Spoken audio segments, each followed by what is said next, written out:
नमस्कार, बहुत स्वागत है आप सभी का। मैं हूं आपके साथ नैना यादव और लेकर हाजिर हूं हमारा खास प्राइम टाइम शो। इंडिया बोल रहा है डोनाल्ड ट्रंप के लिए अब ग्रीनलैंड कोई इलाका नहीं है बल्कि अहंकार का सवाल बन चुका है।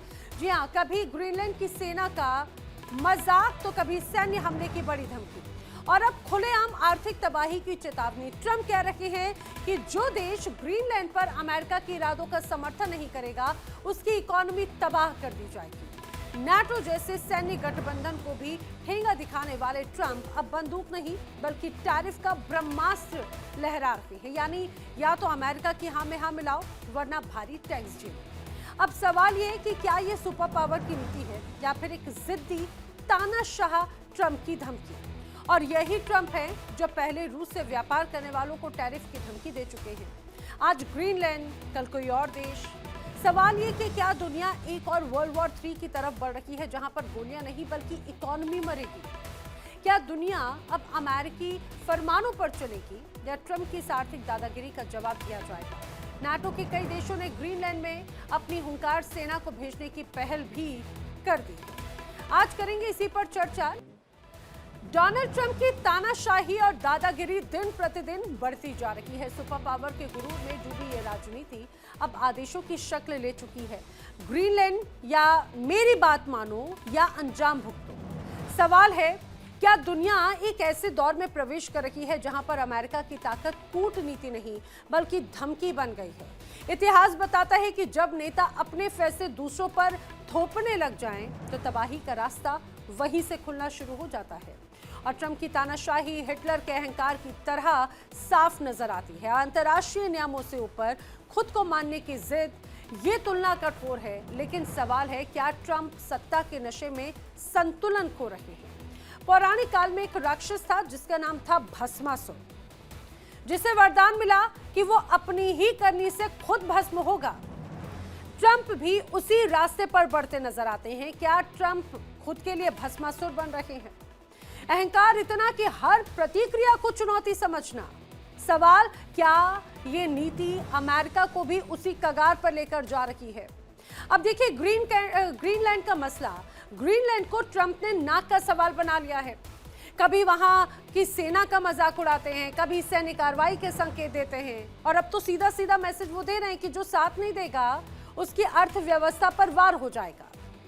अब ये कूटनीति नहीं, दबाव की राजनीति है, इसमें कोई शक नहीं। अब ट्रंप का टैरिफ बम क्या है वो भी आपको जरा समझाते हैं। दरअसल लगातार हर बार पिछले कुछ वक्त से ट्रंप बार बार टैरिफ का चाबुक चलाने की कोशिश करते हैं। अब ग्रीनलैंड पर अमेरिका का साथ नहीं देने वालों पर फिर से ऐसा ही चाबुक चलेगा। ग्रीनलैंड पर अगर अमेरिका का साथ नहीं दिया तो भारी टैरिफ लगाया जाएगा। यूरोप के देशों को खुली चेतावनी दे रहे हैं डोनाल्ड ट्रंप। अमेरिकी नीति के खिलाफ अगर वो गए तो व्यापार पर वार होगा, आर्कटिक पर कंट्रोल, चीन रूस को रोकने की बड़ी रणनीति दरअसल एक तरह से ये है। अब ट्रंप ने सैन्य धमकी से कदम पीछे खींचते हुए टैरिफ का ब्रह्मास्त्र दिखाया है। पहले तो रियल एस्टेट डीलर बनकर ग्रीनलैंड को खरीदने की कोशिश डोनाल्ड ट्रंप ने की, लेकिन उधर से मैसेज आ गया कि भाई ग्रीनलैंड बिकाऊ नहीं है, जिसके बाद अब सीधे धमकी पर डोनाल्ड ट्रंप उतर आए हैं। And I may do that for Greenland too. I may put a tariff on countries if they don't go along with Greenland because we need Greenland for national security. So I may do that. I'll give you a little, I'll take you out of that. In fact, that'll end up being the story. But actually, this is a much bigger story because we're reducing healthcare by numbers that you haven't seen. तो सुना आपने, Donald Trump का clear cut message है। Trump का ये message है कि Greenland पर अमेरिकी इरादे पूरे स्पष्ट हैं। जो हमारे साथ में नहीं चलेगा वो ये टैरिफ बम के लिए तैयार है। ग्रीनलैंड पर अमेरिकी इरादों का समर्थन नहीं तो भारी शुल्क। पहले रूस से व्यापार करने वालों को चेतावनी दी जा चुकी है। आज ग्रीनलैंड की बारी है और कल किसी और देश की बारी होगी जिस पर डोनाल्ड ट्रंप की नजर पड़ जाए। फिर वहां के लिए भी शायद टैरिफ वाले बम की धमकी दे सकते हैं डोनाल्ड ट्रंप। अब तो ये मान के चलिए बड़ा आम हो चुका है डोनाल्ड ट्रंप के लिए टैरिफ अटैक करना। ये भी आपको बताते हैं कि ट्रंप के टैरिफ के कारण आखिर किस तरह के समीकरण बिगड़ सकते हैं। ट्रंप का टैरिफ बम एक्टिव होता हुआ नजर आता है तो उसमें आर्थिक दबाव बनाकर राजनीतिक समर्थन लेने की कोशिश डोनाल्ड ट्रंप कर रहे हैं। हालांकि दूसरी तरफ नाटो में बेचैनी भी है। यूरोपीय देशों में भी अब चिंता बढ़ती हुई नजर आती है। क्योंकि ये जो पूरी परिस्थितियां हैं वो अमेरिका बनाम यूरोप और चीन के समीकरण वाली नजर आती है। अब समझिए कि किस तरह से अब नाटो के भीतर ही असंतोष है। नाटो के 6 देश जिसमें से ग्रीनलैंड में अपनी सेना भेजना एक तरह से शुरू कर दी है। इससे वैश्विक संतुलन बिगड़ने का खतरा मंडरा रहा है। युद्ध अब टैंकों से नहीं शुरू होता बल्कि आर्थिक नाकेबंदी से होता है। टैरिफ, प्रतिबंध, सप्लाई चेन, सीधे सीधे उस पर प्रहार, और यही है आज के नए हथियार। और जब अर्थव्यवस्थाएं डगमगाती हैं, राजनीति कट्टर होती है, क्या यही वो समय है जहां पर वर्ल्ड वॉर 3 का सायरन सुनाई देने लगता है? कभी दुनिया अमेरिका की छाया में खुद को सुरक्षित मानती थी, आज ट्रंप के दौर में वही दुनिया असहज है। मित्र देश भी सोच रहे हैं क्या आदेश माने या अपनी राह बनाए। सुपर पावर तक कमजोर पड़ता हुआ नजर आता है जब सहयोगी उस पर भरोसा खो देते हैं। लेकिन समझिए, इस सबसे बेफिक्र ट्रंप ग्रीनलैंड को किसी भी कीमत पर बस अपना बनाना चाहते हैं, बस हड़पना चाहते हैं। लेकिन आखिर इतनी क्यों तलब है डोनाल्ड ट्रंप को ग्रीनलैंड की? क्यों चाहिए ग्रीनलैंड डोनाल्ड ट्रंप को, वो भी आपको समझना चाहिए। अगर खासतौर से क्यों ग्रीनलैंड अब ड्रीमलैंड बन चुका है डोनाल्ड ट्रंप के लिए।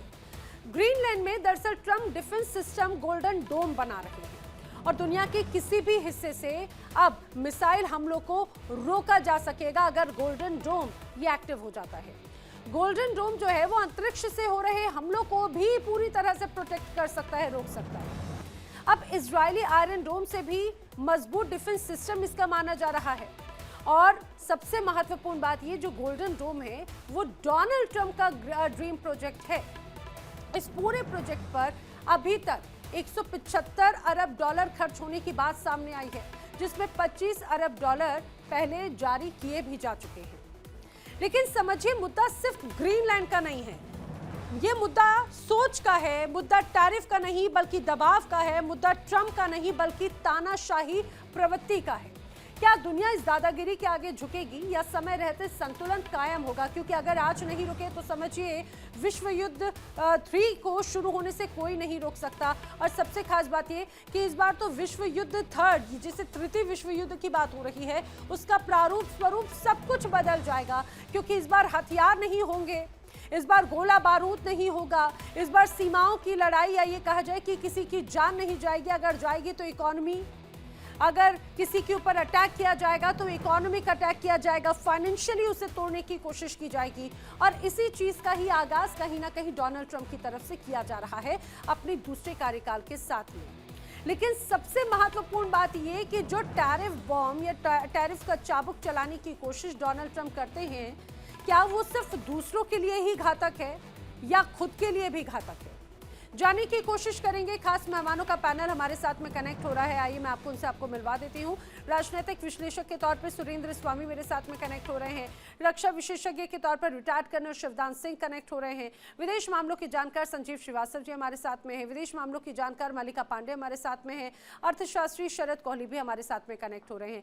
आप सभी का इस पूरी चर्चा में बहुत स्वागत है। लेकिन मैं शुरुआत करना चाहूंगी जिस तरह से शरद कोहली जी, आपसे, आप ही मुझे इस बात को समझाने की कोशिश कीजिए। पिछला एक वक्त नजर आ रहा था जब हम लगातार देखते हैं कि आर्थिक रूप से मजबूत कमजोर होने का एक बड़ा उतार चढ़ाव वाला दौर था। अब ऐसा लगता है कि खासतौर से बार बार जब डोनाल्ड ट्रंप ये चाबुक चलाने की बात करते हैं टैरिफ का, अगर उनकी तरफ से ये क्लियर कट मैसेज है कि जो मेरे साथ में आया वो ठीक है, नहीं तो उसके ऊपर फिर से टैरिफ अटैक, ये बार बार टैरिफ का डर क्यों दिखाने की कोशिश कर रहे हैं डोनाल्ड ट्रंप? नमस्कार नैना, आपको, मेरे सह पैनलिस्ट को और इंडिया डेली लाइव के सभी दर्शकों को। देखिए, डोनाल्ड टैरिफ साहब जो है, क्षमा करें, डोनाल्ड ट्रंप साहब जो है, ये जो टैरिफ का बॉम्ब सारे में चला रहे हैं, ये आत्मघातक है। पहली बात तो ये टैरिफ किसके ऊपर लगा रहे हैं? ये टैरिफ लगा रहे हैं अपने आने वाले सामान पर, ये समझना होगा। तो अपने आने वाला सामान देशों का तो ठीक है, आप एक्सपोर्ट का नुकसान करना चाहते हैं, आप नहीं चाहते कि वो वहां पर एक्सपोर्ट करें, तो आपके यहाँ जब वो सामान तो आपको चाहिए, सब चीज तो आप अपने यहाँ बना नहीं सकते, दुनिया से आपको सामान चाहिए, कपड़े भी चाहिए, जूते भी चाहिए, केमिकल्स भी चाहिए, फार्मास्यूटिकल्स भी चाहिए, इंजीनियरिंग गुड्स भी चाहिए, सब कुछ चाहिए आपको। तो जब वो सामान आपके यहाँ आएगा तो उस पर टैरिफ लग के लोगों के लिए महंगा हो जाएगा। और नैना ऐसा ही हो रहा है। ये सामान जब अमेरिकी दुकानों पर पहुंच रहा है तो अमेरिकी जनता को इसके लिए ज्यादा पैसे देने पड़ रहे हैं, और वो ज्यादा पैसे वहां पर इन्फ्लेशन बढ़ा रहा है। हालांकि दिखाया ये जा रहा है कि इन्फ्लेशन को नियंत्रण में लाने के लिए वहां का जो सेंट्रल बैंक है वो रेट्स बढ़ाने की बात करता है, तो उनके जो फेड चेयरमैन है जेरोम पावेल साहब, उनके खिलाफ क्रिमिनल इन्वेस्टिगेशन लॉन्च की जाती है, उनको निकालने की धमकी दे दी जाती है, नए फेड चीफ की तलाश की जाती है। मुझे लग रहा है डोनाल्ड ट्रंप साहब या तो अर्थशास्त्र नहीं समझ रहे हैं, या वो 18वीं 19वीं शताब्दी में नैना जो कॉलोनियल एरा होती थी, जहां पर एक देश जाके दूसरे पे कब्जा कर लेते थे, वेनेजुएला के लीडर को उठा लिया, ग्रीनलैंड पर नजर है, कल रात को तो उन्होंने आइसलैंड पर भी नजर डाल दी कि आइसलैंड भी मुझे चाहिए। उनको क्यूबा, मेक्सिको, कोलंबिया, उनको ना जाने क्या क्या चाहिए। किन मंसूबों से वो आगे बढ़ रहे हैं, ये आत्मघातक सिद्ध होगा। और सबसे बड़ी बात नैना जी कि इन सारे मंसूबों का समर्थन अमेरिकी जनता नहीं कर रही है। उनकी अप्रूवल रेटिंग अमेरिका में गिर रही है, अमेरिकी अर्थव्यवस्था चरमरा रही है। $38 ट्रिलियन से भी ज्यादा का कर्ज अमेरिका के ऊपर इस समय चढ़ चुका है, इन्फ्लेशन वहां पर, महंगाई बढ़ रही है। शरद जी, सबसे महत्वपूर्ण बात है कि डोनाल्ड ट्रंप बार बार ये जो चाबुक चलाते हैं, अमेरिकी फर्स्ट के नाम से ही एक तरह से उनकी तरफ से रणनीति रही, लेकिन ऐसा लगता है कि बर्बाद करने में अमेरिकी फर्स्ट यहाँ पर जरूर नजर आते हैं। लेकिन मैं बात पूरी कर लूं। अच्छा, ये जो डोनाल्ड थ्रेड साहब, सॉरी क्षमा करें, डोनाल्ड ट्रंप साहब, ये जो मागा का ग्रुप है वहां पर, ये मागा का ग्रुप केवल प्रसन्न करने में लगे हुए हैं, पर आम अमेरिकी जनता और अमेरिका थिंक टैंक जो है, अमेरिका का जो सोच वाले लोग हैं, वो इस बात को समझ रहे हैं। इसीलिए उनकी अप्रूवल रेटिंग 50% से ऊपर थी, गिर के इस समय 30 रह गई। और जो मिड टर्म इलेक्शन आ रहे हैं ना नैना वहां पर नवंबर में, उनको ये अपनी हार वहां दिखाई दे रही है। उस हार से ध्यान भटकाने के लिए वो कभी कहते हैं मैं आइसलैंड ला दूंगा, कभी कहते हैं मैं ग्रीनलैंड ला दूंगा, कभी कहते हैं वेनेजुएला का अपने आप को राष्ट्रपति घोषित कर देते हैं, कभी मार्को रूबियो साहब जो उनके फॉरेन सेक्रेटरी हैं उनको वो क्यूबा का राष्ट्रपति घोषित कर देते हैं। इस प्रकार की हरकतें करके अमेरिकी जनता से, अर्थव्यवस्था से ध्यान हटाकर वो इन चीजों पर लाना चाह रहे हैं, और उनको अपनी हार नजर आ रही है। उन्होंने यहां तक कह दिया है नैना कि मुझे लग रहा है कि मैं मिड टर्म इलेक्शन हार जाऊंगा और मैं संविधान तक बदल के रख दूंगा। यहां तक भी बातें सुनाई दे रही हैं। वो बहुत ही खतरनाक है ये। उलट फेर करना चाहते हैं, इसमें कोई शक नहीं, लेकिन उनकी ये जो सनक है वो किस तरह से घातक है दूसरों के लिए अपनी बड़ी बात है। सुरेश स्वामी जी, लेकिन मुझे एक बात बताइए, डोनाल्ड ट्रंप के लिए ये ग्रीनलैंड ड्रीमलैंड क्यों बनता जा रहा है? बाय हुक और बाय क्रुक वो एनी हाउ हर एक परिस्थिति में अपनी इस ड्रीमलैंड को पूरा करना चाहते हैं, जबकि वो बखूबी जानते हैं कि कई तरह की कानूनी पेचीदगियां हैं, खासतौर से नाटो के लिहाज से भी। वो भी जरा समझाइएगा प्लीज। जी नैना जी, ऐसा है कि ग्रीनलैंड की डिमांड अमेरिका की कोई नई डिमांड नहीं है, ये कोई ट्रंप के जमाने की ही डिमांड नहीं है। 19वीं शताब्दी में भी अमेरिका ने कोशिश की थी कि ग्रीनलैंड को अपने में मिलाया जाए। उसके बाद सेकेंड वर्ल्ड वॉर के बाद फिर उन्होंने ये डिमांड रखी थी कि इसे अमेरिका को दिया जाए। ग्रीनलैंड अपने आप में कोई इंडिपेंडेंट देश नहीं था, वो डेनमार्क की एक कॉलोनी थी। वो कॉलोनी बाद में उन्होंने एक अटैचमेंट राज्य की तरह बनाई, फिर उसको थोड़ी इंडिपेंडेंस दी। आज की डेट में ये है कि उनका प्राइम मिनिस्टर है। ग्रीनलैंड सबसे बड़ा टापू है, 50,000 की कुल आबादी है, और उसकी जो फॉरेन पॉलिसी, डिफेंस, वो सब डेनमार्क के साथ है। डेनमार्क ईयू का हिस्सा है, उस लिहाज से ग्रीनलैंड भी ईयू के हिस्से में आता है जी। अब समस्या ये हो रही है कि, और जब वहाँ पे एग्रीमेंट उनका हुआ था तो अमेरिका के वहाँ पे ऑलरेडी जो डिफेंस सेटअप हैं उनके वहाँ पे काफ़ी बड़े डिफेंस सेटअप हैं। अब ऐसा एक्सपेक्टेशन है कि 2040 के आते आते वो पानी ग्रीनलैंड के चारों ओर से बर्फ पिघल जाएगी और वो नेविगेशन के लायक हो जाएगा, और वहाँ से समुद्री बेड़े वहाँ से निकलेंगे तो रास्ते बहुत शॉर्ट हो जाएंगे। अब अमेरिका को लगता है कि अगर वो रास्ता पानी का खुला तो चीन और रशिया उसके बहुत क्लोज पहुँच जाएंगे।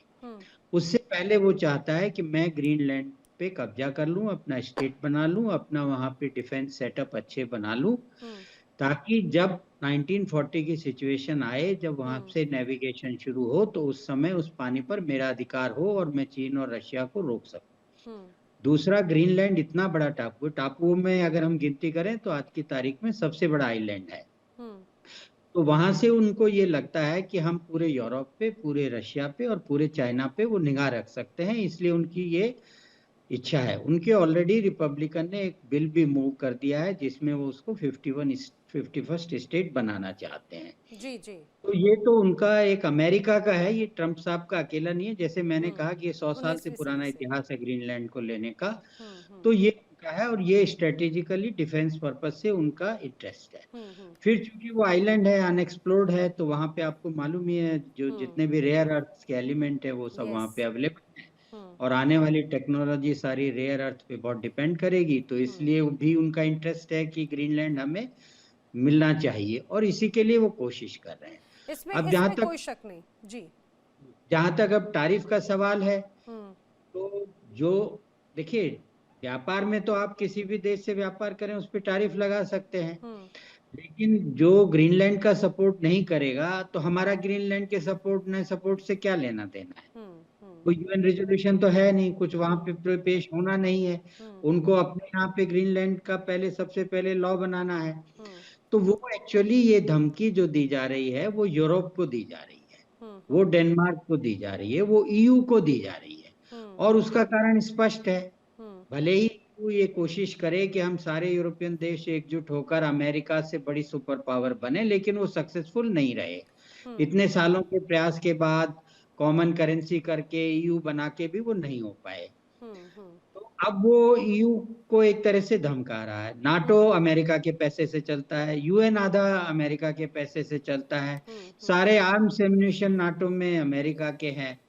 तो इसलिए वो धमकी दे रहा है कि भाई तुम लड़ने की जरूरत नहीं है, मुझे जरूरत है, और तुम्हारा कोई ये इंडिपेंडेंट कंट्री भी नहीं है। लेकिन सुरेंद्र स्वामी जी, यही तो सबसे महत्वपूर्ण बात है कि नाटो पूरा अमेरिका के अम्ब्रेला में है, या खासतौर से अगर हमने देखा यूएन की बात हो या ईयू की बात हो या ऐसे तमाम अलग अलग ऑर्गेनाइजेशन जिनको अब अपने आगे एक तरह से पूरा गॉड मानते हैं डोनाल्ड ट्रंप। यही सवाल मैं शिवदान सिंह जी से करना चाह रही हूँ, अपने आप को पूरी तरह से गॉड मानते हैं, और यही वजह है कि सिक्योरिटी का जो सबसे बड़ा थ्रेट है अब नेटो कंट्रीज वो अमेरिका से ही अपने आप को मानते हैं। वो कहते हैं कि आज के वक्त में सबसे बड़ा खतरा कोई और देश नहीं, इवन रशिया भी अब सेकेंडरी हो गया, सबसे बड़े तो घर वालों से वो खतरे में है। लेकिन सर, क्या जो नाटो का आर्टिकल 5 है जिसमें कहा जाता है कि भाई किसी और देश पर हमला या नाटो कंट्रीज में से ही वो एक पर हमला सब पे हमला माना जाएगा, और इस आर्टिकल के तहत आप इन्हें तोड़ना भी इतना ज्यादा आसान नहीं होगा। तो डोनाल्ड ट्रंप की ये इच्छा कैसे फुलफिल होती हुई नजर नहीं आती फिलहाल। तो देखिए, ऐसा है जैसा कि स्वामी साहब ने ऑलरेडी बोला है, वहां पर जो और देश है नेटो के, वो उन्होंने ऑलरेडी अपनी सेना भेजने की तैयारी शुरू कर दी है, कुछ ने भेज भी दी है, और इसका नाम वो एक्सरसाइज के रूप में दे ले रहे हैं कि हम एक्सरसाइज कर रहे हैं, मगर उनका असली इरादा है अमेरिका को चेक करना कि वो ग्रीनलैंड पर कब्जा न कर सके। और इसके साथ साथ डेनमार्क के जो राष्ट्रपति उन्होंने ऑलरेडी बोल दिया है कि यदि ग्रीनलैंड पर कब्जे की कोशिश की उसने, तो नेटो को ब्रेक डाउन कर दिया जाएगा, नेटो समाप्त हो जाएगी, और नेटो समाप्त हुई तो पूरी इनकी यूनियन खत्म हो जाएगी, और जो विश्व में एक तरह का इन्होंने एक प्रभाव बना रखा था नेटो का, वो सब समाप्त हो जाएगा। एक प्रकार से डोनाल्ड ट्रंप ने परोक्ष युद्ध शुरू कर दिया है दुनिया में, जिसको एक तीसरी विश्व युद्ध के रूप में लिया जा सकता है। आपने खुद ही बोला है कि आजकल के जमाने में सीमाओं पर युद्ध नहीं हो रहा होगा, ये आजकल आर्थिक क्षेत्रों में युद्ध होगा, क्योंकि आजकल की जो जनता की प्रायोरिटीज बदल गई हैं। आजकल जनता की प्रायोरिटी इकोनॉमिक फील हो गई है, और इकोनॉमिक के द्वारा ही लड़ाई लड़ी जाएगी, और डोनाल्ड ट्रंप यही लड़ाई लड़ने की कोशिश कर रहे हैं। वेनेजुएला पर भी जो कब्जा किया है वो वहां के तेल की वजह से कब्जा किया है, और अब ग्रीनलैंड पर जो कब्जा करने की सोच रहे हैं वो अपना डिफेंस पोस्चर को और मजबूत करना और वहां के रेयर अर्थ को अपने इस्तेमाल में लाना। और इसी प्रकार से उन्होंने पाकिस्तान में भी जो बलूचिस्तान के पास एक कुछ जगह वो कब्जा कर रहा है अमेरिका चीन की तरह, उसमें से भी वो रेयर अर्थ ही निकालना चाहता है। तो दुनिया में हर जगह अमेरिकन एक्टिविटी केवल अपने इंटरेस्ट के लिए हो रही है, और इसी कारण से दुनिया में जो है एक तरह से दुनिया जो है डिवाइड हो जाएगी दो हिस्सों में। और इसको एक तीसरा विश्व युद्ध की शुरुआत ही समझिए कि जो डोनाल्ड ट्रंप खुद कर रहा है। जैसा कि काम दूसरे विश्व युद्ध के समय हिटलर ने किया था, वही सब काम डोनाल्ड ट्रंप कर रहे हैं। जबकि पूरे विश्व में देखा जाता था कि प्रजातंत्र की स्थापना के लिए अमेरिका वचनबद्ध है और अमेरिका के संविधान में ये प्राविधान है